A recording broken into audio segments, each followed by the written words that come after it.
আসসালামু আলাইকুম। আশা করি সবাই অনেক ভালো আছেন। নতুন আরও একটি ক্লাসে সবাইকে স্বাগতম। আজকের ক্লাসে আমরা তৃতীয় শ্রেণীর প্রাথমিক গণিত বইয়ের 51 পৃষ্ঠা 2 নং অঙ্কটি সমাধান করব।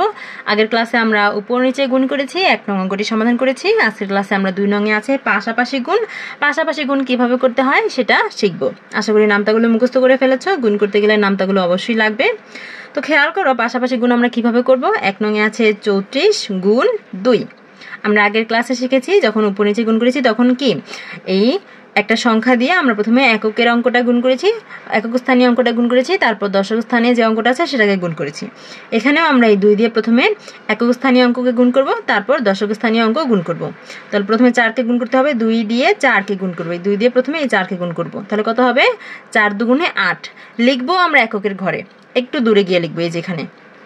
ঠিক আছে, আমরা যেরকম করে আগের ক্লাসগুলোতে পাশাপাশি যোগ করেছি, পাশাপাশি গুণ করেছি, করে প্রথমে এককের ঘরে লিখেছি, তারপর দশক স্থানীয় ঘরে লিখেছি, অর্থাৎ এই ডান দিক থেকে আস্তে আস্তে করে বাম দিকে লিখেছি, তাই না? তো এখানেও গুণ করে আমরা প্রথমে একক স্থানীয় ঘরে লিখবো, তারপর আস্তে আস্তে করে দশক স্থানীয় ঘরে লিখবো, শতক স্থানীয় ঘরে লিখবো, এভাবে করে বাম দিকে আগাবো। ঠিক আছে, তাহলে 2 দিয়ে প্রথমে 4কে গুণ করেছি, 4 দুগুণে 8। এরপর এই 2 দিয়ে আমরা এই 3কে গুণ করবো, তাহলে কত হবে?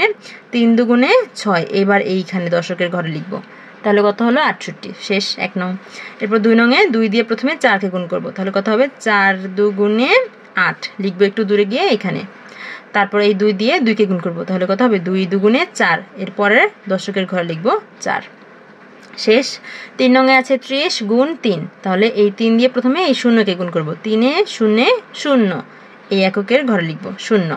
এবার 3 দিয়ে 3কে গুণ করব, 3 ত্রিকে 9, 3 ত্রিকে 9। এবার দশক স্থানীয় ঘরে লিখবো 9। শেষ। 4 নং এ আছে 20 গুণ 4। এবার এই 4 দিয়ে প্রথমে একক স্থানীয় অঙ্ক গুণ করব, তারপর দশক স্থানীয়। তাহলে 4 দিয়ে প্রথমে 0কে গুণ করব, তাহলে কত হবে? 4 এ 0 কত হবে? 4 এ 0 0। এরপর 4 দিয়ে এই 2কে গুণ করব, তাহলে 4 দিয়ে 2কে গুণ করলে কত হবে? 4 দুগুণে কত? 4 দুগুণে 8। এবার এখানে 8 লিখে দেব। দেখো এই সবগুলো অঙ্ক সমাধান করে ফেলেছি।